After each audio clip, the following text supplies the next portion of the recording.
At 11:23, on a cold March morning, a lone fighter sliced through the thin haze above Berlin. Below him, the capital of the Third Reich stretched outward in muted gray, a city that had once believed itself untouchable. From the cockpit, the pilot could see everything: the rivers, the rail yards, the distant smoke drifting across the skyline. What he could not see was how many lives, on both sides of the war, had been spent just to place him here.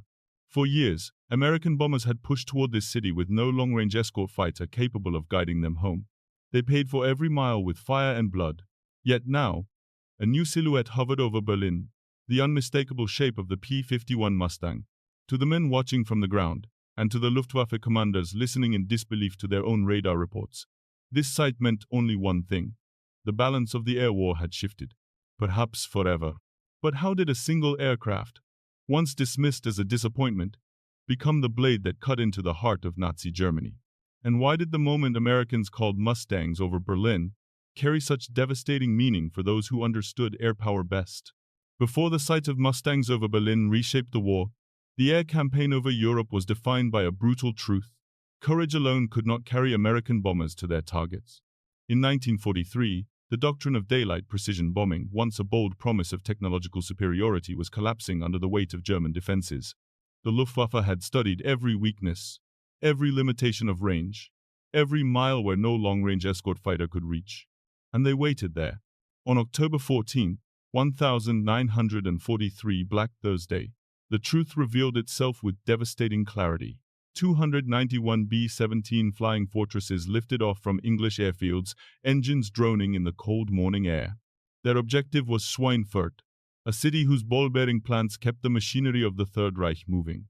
The planners believed that if the factories fell, German industry would shudder to a halt, but the calculation ignored one fact: without a fighter that could escort them deep into Germany, the bombers would face the Luftwaffe alone. The formations crossed the range limit of American escorts, and one by one, the P-47 seconds peeled away. Ahead lay hundreds of miles of hostile sky. The Luftwaffe struck with discipline and precision, head-on attacks that shattered cockpits, rocket salvos that tore open formations, repeated passes designed to isolate the wounded and finish them. The Americans fought back with the guns of their flying fortresses, but firepower could not compensate for the absence of a long-range escort fighter. By day's end, 60 bombers were gone. 600 airmen were killed, wounded, or captured. And in the barracks that night, the empty beds told the story plainly: the doctrine had failed. Yet the American crews returned to their aircraft the next morning. Their courage had not faltered, only their tools had. What they needed was a fighter that could reach as far as they did, fight as hard as they did, and bring them home again. A fighter with the speed to challenge German interceptors and the range to cross a continent. Some believed such an aircraft did not exist. Others believed it could not exist. But in hangars across England, a slender winged machine waited for its second chance. Its name was the P-51 Mustang, and though few knew it then, the path that would lead it from disappointment to dominance had already begun. The war had shown the limits of doctrine. Now it would reveal the power of innovation, and the cost paid until that innovation arrived. The turning point did not begin with a roar over Berlin. It began with a quiet test flight in 1942. When Ronald Harker of Rolls-Royce climbed into an early P-51 Mustang at RAF Duxford, he found an aircraft that was fast, agile, and built for range. But above 15,000 feet, where the Luftwaffe ruled the sky, the Allison engine simply could not breathe. What Harker understood in that 30-minute flight would alter the war. The airframe was extraordinary. The engine was the limitation. And if the Mustang could accept a Merlin power plant, it could become the long-range escort fighter the Americans desperately needed. The experiment moved quickly. Rolls-Royce engineers married the Mustang's airframe to a Merlin 60 series engine, the same power plant that kept the Spitfire competitive at high altitude. The result was startling. The transformed aircraft could climb, dive, and fight at the altitudes where the Luftwaffe once held a decisive advantage. More importantly, it retained its remarkable range, allowing it to cross deep into Germany and return without refueling. The Americans saw the promise immediately. Even before the prototype flew, 400 P-51B models were ordered, a gamble born of necessity, and one that would pay off across the skies of Europe. By late 1943, the first Merlin-equipped Mustangs arrived in England. Pilots transitioning from older types found a fighter that responded like no other: light on the controls, steady in a dive, and lethal at altitude. As more units converted, The 8th Air Force prepared for a strategic shift under its new commander, General Jimmy Doolittle. His doctrine was revolutionary. Fighter escorts would no longer circle defensively around the bombers. The P-51 Mustang would instead range ahead, hunting the Luftwaffe before it ever reached the bomber stream. If the German fighter arm could be destroyed, daylight bombing could succeed. The test of this doctrine came in February 1944 during Operation Argument, what history remembers as Big Week. For 6 days, American and British bombers struck at the factories that sustained the Luftwaffe: Regensburg, Augsburg, Brunswick, Bernburg. The bombers were the bait. The new long-range escort fighters were the knife. Mustang groups swept ahead of the formations, slashing through German interceptors with boom and zoom attacks that exploited their superior speed and altitude performance. For every P-51 lost, several Luftwaffe fighters fell, and far more devastating than the loss of aircraft was the loss of veteran German pilots, men who could not be replaced. By the end of Big Week, the strategic balance had shifted. The Luftwaffe had been forced into daily battle, burning through irreplaceable experience, fuel, and precious time. Meanwhile, the Mustang was only growing stronger in numbers. The stage was set for the moment that would echo across the war. The arrival of Mustangs over Berlin. On March 4, 1944, the theory behind the long-range escort fighter was put to its greatest test. Colonel Don Blakesley led his group of newly converted P-51 Mustangs toward Berlin. Some of his men had flown the aircraft for only a handful of hours. Higher command worried they were not ready. Blakesley replied that they would learn on the way. What mattered was reaching the German capital, proving that the Luftwaffe no longer controlled the air above its most sacred ground. When the Mustangs arrived overhead, German radar operators refused to believe their own screens. Single-engine fighters were not supposed to reach Berlin. Yet there they were, circling above the city with the ease of ownership. 2 days later, the full weight of the air war descended upon the capital. Nearly 800 bombers, and more than 900 fighters, including the now battle-tested P-51 Mustang, pushed toward Berlin in the largest daylight strike of the war. The Luftwaffe rose in force, determined to defend the symbolic heart of the Reich. The fighting was brutal. 69 American bombers fell, the highest single-day loss since Black Thursday. But this time, the Mustangs were there all the way to the target and all the way home.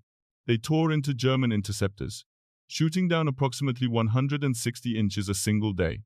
The exchange rate had reversed. The Luftwaffe was losing faster than it could recover. The psychological impact was immense. Hermann Göring, once boastful that enemy fighters would never appear over Berlin, admitted after the war that when he saw the P-51 Mustang above his capital, he knew the war was lost. Adolf Galland, the Luftwaffe's famed fighter general, flew into the sky himself to confirm the reports. He escaped only by trickery, firing his guns to throw off the pursuing Mustangs with a cloud of smoke and shell casings. The other general who accompanied him was not so lucky. The moment impressed upon Germany's leadership, a truth they could no longer deny. The Americans had reached the point of no return. But the cost of this turning point was measured in more than aircraft. Every bomber that fell carried 10 men. Every fighter pilot who did not return left an empty bed, a grieving family, a telegram that began with the Secretary of War regrets. The Luftwaffe's losses were even more tragic, for they were losing not just aircraft but the irreplaceable veterans who had accumulated years of combat experience on every front of the war. Replacements arrived with scarcely 112 hours of flight time, and soon only 50. They were fed into a battle they could not hope to survive. Spring 1944 became a season of attrition. For the Luftwaffe, it was the beginning of the end. For the Allies, it was proof that the long-range escort fighter, the P-51 Mustang, had transformed the air war. The skies above Europe were shifting, and the ground war that depended on them would soon feel the full weight of that change. By the time Allied troops assembled for the assault on Normandy, the outcome of the air war had already been decided not on the beaches, but in the cold skies above Germany during the months that followed Mustangs over Berlin. The P-51 Mustang had done more than escort bombers. It had dismantled the Luftwaffe's ability to shape events on the ground. Air superiority was no longer a contest. It was a condition of the battlefield. On D-Day, that condition was absolute. Nearly 12,000 Allied aircraft filled the sky, from heavy bombers to troop transports to fighter bombers sweeping the coastline. The Luftwaffe managed only 319 sorties in response. General Eisenhower had told his soldiers, "If you see fighting aircraft over you, they will be ours." It was a promise built on the wings of the long-range escort fighter. The P-51 Mustang patrolled the invasion corridor relentlessly.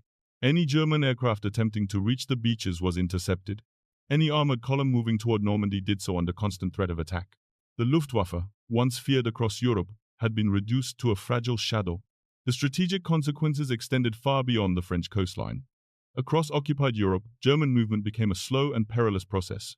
Armored divisions that might have taken hours to reach the front now required days, often moving only at night to escape the Mustangs overhead. Field Marshal Erwin Rommel wrote to his wife in despair, describing how every daylight movement, every truck convoy, every artillery shift drew immediate Allied fire.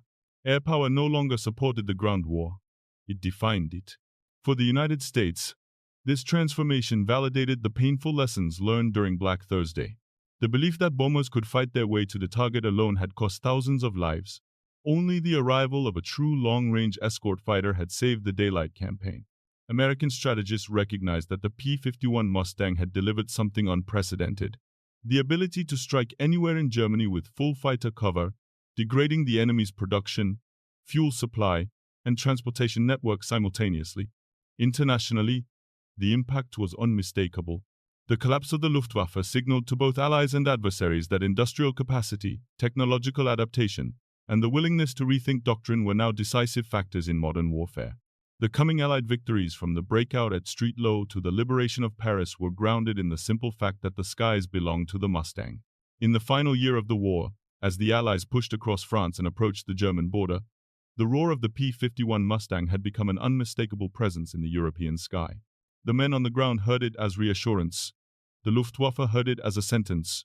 For every surviving pilot, for every crew chief working through the night, for every bomber crew who returned home because a long-range escort fighter met them at the limits of their endurance, this sound carried the weight of promise and of loss. What Mustangs over Berlin truly signified was not just a shift in aerial dominance, but a revelation about the nature of modern war. Air superiority was no longer a luxury. It was the foundation upon which every advance, every landing, every breakout depended. And yet, that triumph came at a human cost that can never be fully measured. Thousands of American airmen never returned from the missions that forced the Luftwaffe into battle. Thousands of German pilots, many scarcely trained, were asked to face impossible odds. Their stories, too, are part of this history. The legacy of the P-51 Mustang reaches beyond the statistics of victories and losses.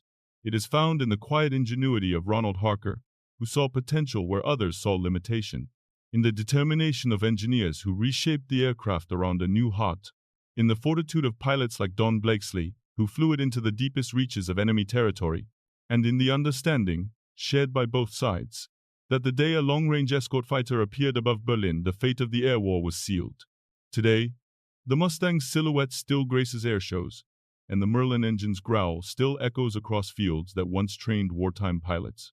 But its deeper legacy lives in the knowledge that innovation, discipline, and sacrifice working together changed the course of history. So as we remember Mustangs over Berlin, we remember more than a machine. We remember the strategy it unlocked, the lives it protected, and the courage that made its presence possible. And now we ask you, what moment in this story resonates most with you? Was it Black Thursday, Big Week, or the day American fighters circled over Berlin? We read every thought, every reflection. If this journey moved you, consider subscribing. There are more untold chapters of the Second World War waiting to be explored, stories of decisions, inventions, and ordinary people who shaped extraordinary events. Because history is not just what happened, it's what we choose to remember.